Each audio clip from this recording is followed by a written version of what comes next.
अगर ये notes bye करना चाहते हैं तो व्हाट्सएप से बाय कर लें।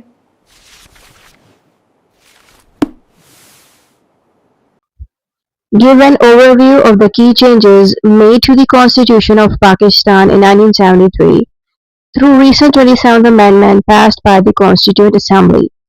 अब यहाँ भी ये सवाल ये पूछ रहे हैं कि 27th Amendment में क्या क्या चेंजेस आई और ये चेंजेस हमारे लिए इम्पोर्टेंट क्यों हैं और इन चेंजेस में क्या क्या चीज़ें मौजूद थी। तो इस तरह का आपको इसमें बातें लिखनी है। हेडिंग आपने जब दे दी फिर आपने इंट्रोडक्शन से स्टार्ट लेना है। इंट्रोडक्शन में आप लोगों ने लिखना है The Constitution is the supreme law of the country. Constitution हमारे मुल्क का सबसे supreme law है। It can be changed through constitutional amendments to meet new needs. इसको amendments के जरिए चेंज किया जा सकता है। amendment तब्दीली को कहते हैं। अगर कोई ऐसा लॉ है जो पुराना हो गया है, जो सूट नहीं कर रहा आजकल के तब्दील सोसाइटी के साथ, तो जो न्यू सोसाइटी है उसी के हिसाब से लॉज भी अपडेट किए जाते हैं, अमेंड किए जाते हैं। ठीक है, तो अमेंडमेंट को समझ ले के चेंजेस करने को हम अमेंडमेंट्स कहते हैं। फिर आगे लिखा है that 27th Constitutional Amendment introduced the important changes in the Pakistan judicial system. ये जो 27th Amendment है इसने जुडिशरी के सिस्टम को यानी कि जो कोर्ट्स हैं पाकिस्तान की उसमें इसने डिफरेंट तरह की चेंजेस लाके दिए इस वाले अमेंडमेंट में। These changes mainly related to the Federal Constitutional Court, the transfer of the judges and the power of the different courts. इस 27th अमेंडमेंट में आपको ये सिखाया जाएगा कि फेडरल कॉन्स्टिट्यूशन कोर्ट्स क्या होती हैं और जजेस को ट्रांसफर किया जाएगा तो कहाँ किया जाएगा और डिफरेंट तरह की जो कोर्ट्स की पावर्स होती हैं वो सारा इसमें डिस्कस होगा इस 27th अमेंडमेंट में। The government said these reforms would improve the justice system, while critics expressed concern about judicial independence. जो गवर्नमेंट है वो कहती है कि इस तरह की जो चेंजेस आई हैं 27th अमेंडमेंट्स में जुडिशरी के अंदर उसकी मदद से जस्टिस सिस्टम बहुत ज़्यादा इम्प्रूव करेगा यानी कि बेहतर होगा। वहीं पे जो दूसरे लोग हैं जिनको हम क्रिटिक्स कहते हैं, क्रिटिक्स वो लोग होते हैं जो क्रिटिसाइज करें किसी बात को। ठीक है, अब ये जो क्रिटिक्स हैं ये कहते हैं कि 27th अमेंडमेंट्स नहीं होनी चाहिए। तो इस तरह से हर बंदा अपनी अपनी डिफरेंट ओपिनियंस दे रहा है, क्योंकि जो क्रिटिक्स कहते हैं वो कहते हैं कि जुडिशरी को इंडिपेंडेंट होना चाहिए। तो इस तरह की बातें यहाँ लिखी है। अब हम इसकी चेंजेस देख लेते हैं कि कौन कौन सी चेंजेस आई हैं। सबसे पहली हेडिंग आपने देनी है establishment of the federal constitution court की, जिसमें हमने बताना है इस 27th अमेंडमेंट के आने से फेडरल कॉन्स्टिट्यूशन कोर्ट्स बनाएंगे जिसको शॉर्ट में FCC कहेंगे। Was created to hear constitutional cases and interpret the constitution. ये जो फेडरल कोर्ट है ये बनाई ही इसलिए गई ताकि कॉन्स्टिट्यूशन के तमाम केसेस इस कोर्ट में जाया करें। Constitutional cases shifted to the new courts. Most constitutional cases are now heard by the Federal Constitutional Court instead of the Supreme Court. पहले क्या हुआ करता था कि जितने भी कॉन्स्टिट्यूशन से रिलेटेड केसेस थे वो सुप्रीम कोर्ट की तरफ जाया करते थे, लेकिन जैसे ये फेडरल कॉन्स्टिट्यूशन कोर्ट बनाई गई अब सारे केसेस कॉन्स्टिट्यूशन वाले अब फेडरल कॉन्स्टिट्यूशन कोर्ट में जा रहे हैं। जो नहीं बनाई गई अब सुप्रीम कोर्ट की तरफ नहीं जाते। Equal representation of provisions. The new court provides equal representation to all provinces, strengthening the federal system. इस लाइन का मतलब ये है कि इस नए 27th अमेंडमेंट के आने से क्या फायदा हुआ कि जितने भी प्रोविंसेस हैं उनको बराबर की पावर्स भी मिली हैं ताकि उनके इलाकों में जो फेडरल सिस्टम है या जो भी एक गवर्नमेंट सिस्टम चल रहा है वो स्ट्रांग हो सके। नेक्स्ट हेडिंग आपने देनी है इसमें representation for the Islamabad high court.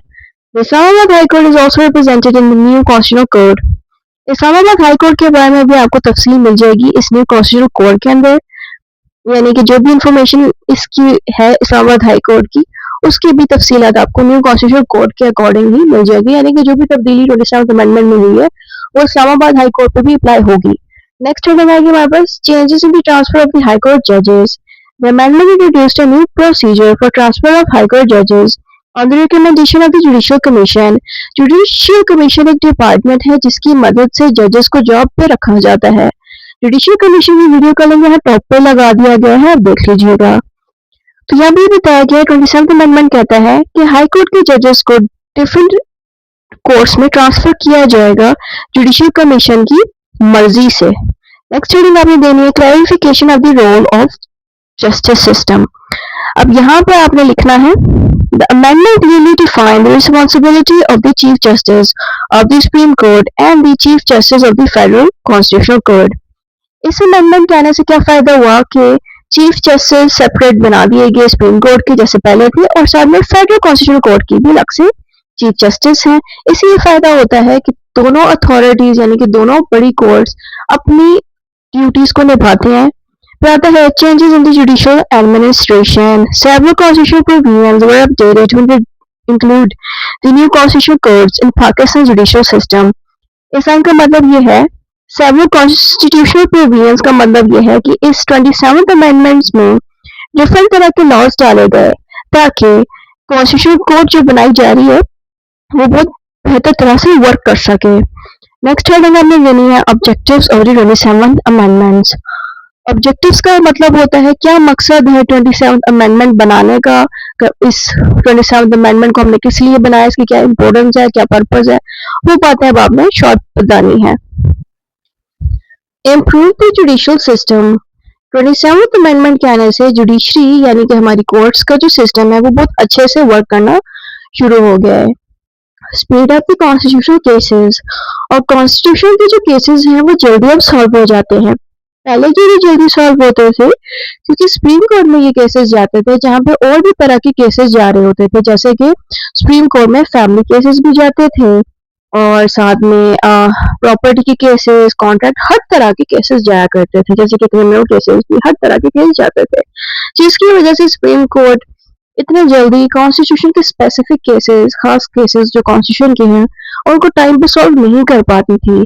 लेकिन जब फेडरल कॉन्स्टिट्यूशन कोर्ट बनाई गई 27th अमेंडमेंट की वजह से, तो उससे ये फायदा हुआ कि जितने भी कॉन्स्टिट्यूशन केसेस जो फेडरल कोर्ट में सिर्फ जाया करेंगे, उससे कॉन्स्टिट्यूशन केसेस जल्दी सॉल्व अप होंगे। इस 27th अमेंडमेंट में ये बड़ी तब्दीली देखने को मिली। उसके अलावा फेडरल स्ट्रक्चर बहुत स्ट्रॉन्ग बन गया, clarify the power of different courts, और सारी कोर्ट्स को उनकी पावर्स का बता दिया गया कि इन सबकी क्या क्या डिफरेंट पावर्स हैं। इम्प्रूव एडमिनिस्ट्रेशन ऑफ जस्टिस, की जस्टिस सिस्टम बहुत स्ट्रॉन्ग हो गया। Importance of the 27th amendment, इसकी इंपॉर्टेंस ये है कि इसने जुडिशियल रिफॉर्म यानी कि जुडिशियल चेंजेस को जो है इंट्रोड्यूस कराया। जुडिशियल चेंजेस कैसे कि फेडरल कॉन्स्टिट्यूशन कोर्ट पहली दफा बनाएगी इस 27th अमेंडमेंट के आने से, ठीक है, जिससे थोड़ा बर्डन जो है सुप्रीम कोर्ट पे कम हो गया कि जो कॉन्स्टिट्यूशन केसेस हैं फेडरल कॉन्स्टिट्यूशन कोर्ट में जाया करेंगे। नेक्स्ट हेडिंग आपने पॉइंट देना है create a separate constitution court, और ज़ाहिर है इसके आने से एक सेपरेट कॉन्स्टिट्यूशन कोर्ट बनाई गई, aim to reduce the workload of the supreme court, और सुप्रीम कोर्ट का जो वर्कलोड है वो इसने काफी रिड्यूस कर दिया। क्या कहता है प्रमोटेड इक्वल प्रोविंशियल रिप्रेजेंटेशन। इस लाइन का मतलब ये है कि जो प्रोविंस के इलाकों में जो लोग हैं उनको भी ज्यादा सपोर्ट मिल रही है अब कोर्ट की मदद से। आता है मॉडर्नाइज पाकिस्तान कॉन्स्टिट्यूशन सिस्टम, यानी कि इस 27th अमेंडमेंट ने जो जुडिशरी है उसको बहुत ज्यादा मॉडर्न बना दिया और कॉन्स्टिट्यूशन को भी काफी मॉडर्न बना दिया ताकि मॉडर्न रिक्वायरमेंट के साथ जो है कॉन्स्टिट्यूशन और कोर्ट्स वर्क कर सकें। इतना ही था इस वीडियो में, कंक्लूजन आ जाता है, जो भी वो बड़ा वो शॉर्ट करके कंक्लूजन में लिखना है। खुदा हाफिज।